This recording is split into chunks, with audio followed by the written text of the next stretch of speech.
You are dealing with somebody else's money, and you can't just do what you want. What does a trustee do, and what should you consider when selecting one? We're going to find out right now on this episode of Ask the Lawyer. My guest is California attorney Vinny Casiano, and I want to remind you that if you want to ask Vinny questions about your situation, it's easy.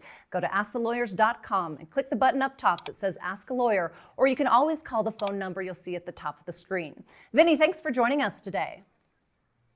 Thanks for having me. So let's start at the beginning. Can you tell us what is a trust and how are trusts administered in California? Well, that's a huge question, and I could actually spend literally weeks to talking about trusts. There isn't just one trust. There are many different types of trusts. And in fact, I was on a panel last year where we talked about all the different types of trusts there are. But most people, when they refer to a trust, what they're referring to is a revocable living trust. And that is a document that somebody creates, husband and wife if they're married, or a single person, where they put all of their property into the trust so that the trust then governs how that property is dealt with, both during their lifetime and also when they pass. A trust, in order to be valid, needs to have four different requirements, I'll call it. First, there must be a trustee. That's the person that manages the trust, right? Second, there must be before that, I should say, first, there must be somebody that creates the trust. That's called a grantor, a settlor, or a trustor. Then there must be a trustee, and that's the person that manages the trust. And then there must be a beneficiary, and that's the person that gets the advantage of the assets that are in the trust. When you create a revocable living trust, most frequently, one person or a married couple hold all three of those positions. They create the trust, they manage the assets in the trust, and they're the beneficiary of the trust. Okay? In a revocable living trust, that's a trust that allows people to do whatever they want. They can take the property, they can put it in, they can pull it out, they can do whatever they want with that property because it's their property and it's a flow through. From a tax perspective, it's a flow through entity, so there's no taxation of it. But if they were to become incapacitated, they name somebody else to take over as trustee, and that person can then manage those assets for them and utilize it to pay for any expenses they have, so on and so forth. So who serves as a trustee in California, and how is that determined? Well, the trustee is determined by the document itself. Right? And it used to be, years ago when I first started, I would name, the parents would say, oh, we'll be the trustee, and then I'll make my first kid the successor trustee, right? And what you learn as you practice for a while, that the last thing, one of the things you want to do with the trust is you want to avoid court. You want to avoid probate, right? You don't want to have to go to court because it costs so much money to go to court to do anything. So if you just name one person as the trustee, the successor trustee as we call it, and that person can't serve because they predeceased or they just don't want to or they're incapacitated, and you don't have anybody else mentioned, unless you have other provisions in that document that state this is how we're going to choose the next trustee, sometimes you have to go to court anyway. And that's what you wanted to avoid. So my article of who's going to be the successor trustee went from one paragraph 20 years ago to now being 5 or 6 paragraphs with all sorts of ways to choose a trustee if the trustees that are named are not able to act. So can a trustee also be a beneficiary? Absolutely, and that's what I said in the beginning. In most revocable trusts at first, it is the person that creates the trust or the married couple that creates the trust. Okay, that are the beneficiaries of that trust, right? Understand there's a huge difference here, Molly, when the trustee that created the trust and it's their property in the trust no longer is serving, and now maybe it's one of their children. Maybe it's a brother or a sister, because that property is not the trustee's property any longer. It's somebody else's, and that trustee is considered to be a fiduciary, and they just can't do whatever they want with the property. They have to do things in a very particular way. Sometimes that's counterintuitive.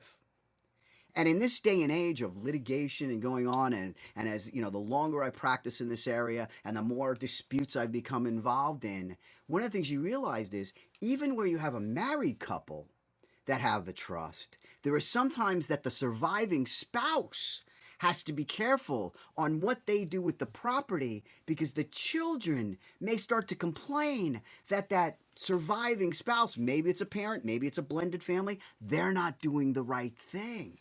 And they can actually be sued. Horrible situation. And most families don't get into that. But I'll tell you, there are plenty of families that do. And a lot of times that's the reason for that is because the successor trustee does not get legal advice on what they can and cannot do. So does a trustee have a time limit to administer assets in California? Yes, well, it depends. Some trusts go on for quite some time. In other words, in the trust that I create right now, a revocable living trust, mom and dad create a trust.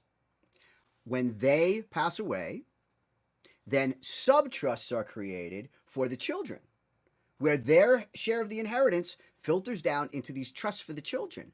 And that can give asset protection. That can protect against future ex-spouses, legal issues they run into, disability, creditor problems, right? So I do not recommend that people just leave money outright unless it's a very small amount of money. And even if you do that, you want to make sure the person has capacity to be able to get it.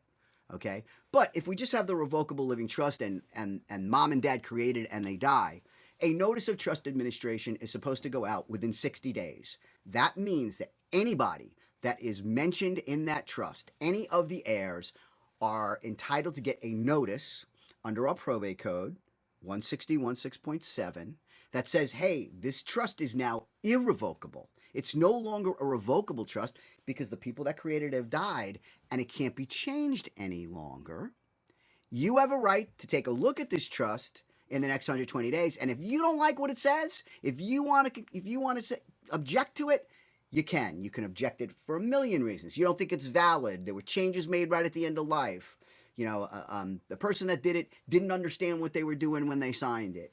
You're a child that they didn't even know existed, and you should be get a part of that. All sorts of reasons why you have that. But that notice is supposed to go out in 60 days. In reality, sometimes that notice doesn't go out for quite some time. It's a technical foul, but it needs to go out. If it doesn't go out, then people can have the right years later to come in and contest what happened and what the trustee has done. But once that notice goes out, you're within that time limit. You're within that time, but that, Molly, I have to tell you, that is like the first 1% of trust administration. That is just giving everybody notice, and they've got the right to object. If you've given it out to everybody, then after that 120 days, well, then they can't object to what the trust says any longer. All right, and a lot of people can get caught sleeping at the helm on that one if they don't realize that. So can a trustee sell real estate or other property or assets without the beneficiaries agreeing to it?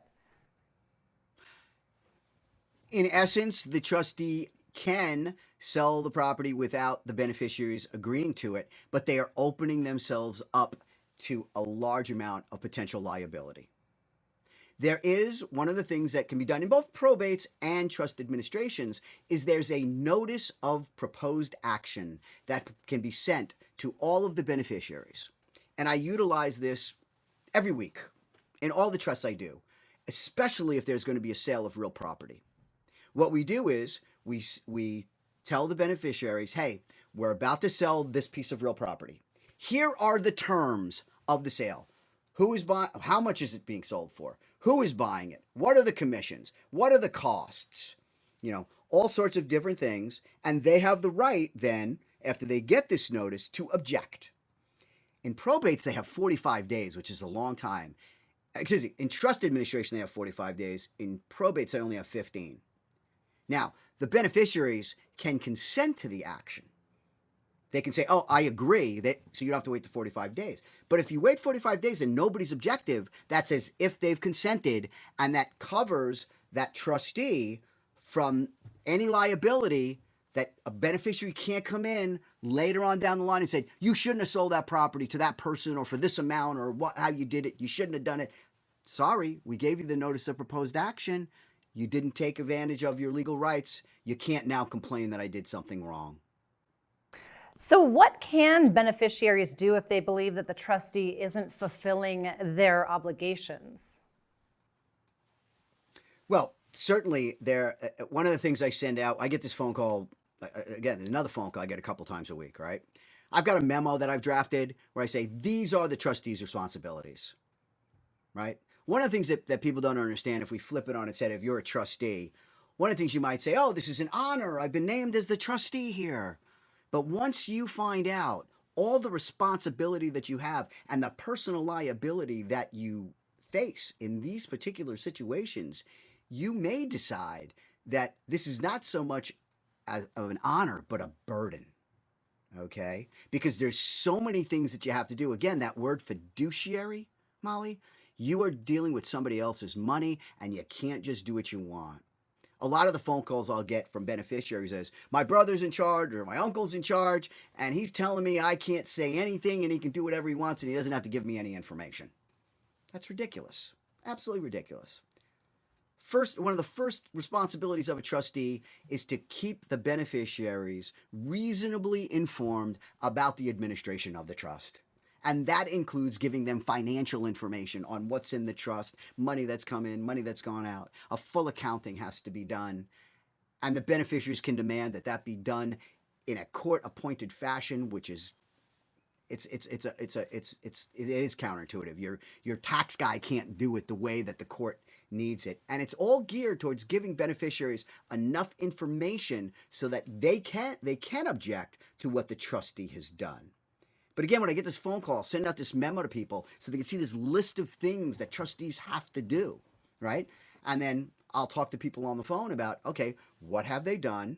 And then they can decide if they want to hire me to actually file formal objections to what the trustee has done. And in many cases, sometimes we ask for the removal of that trustee and for the trustee to be surcharged for what they've done.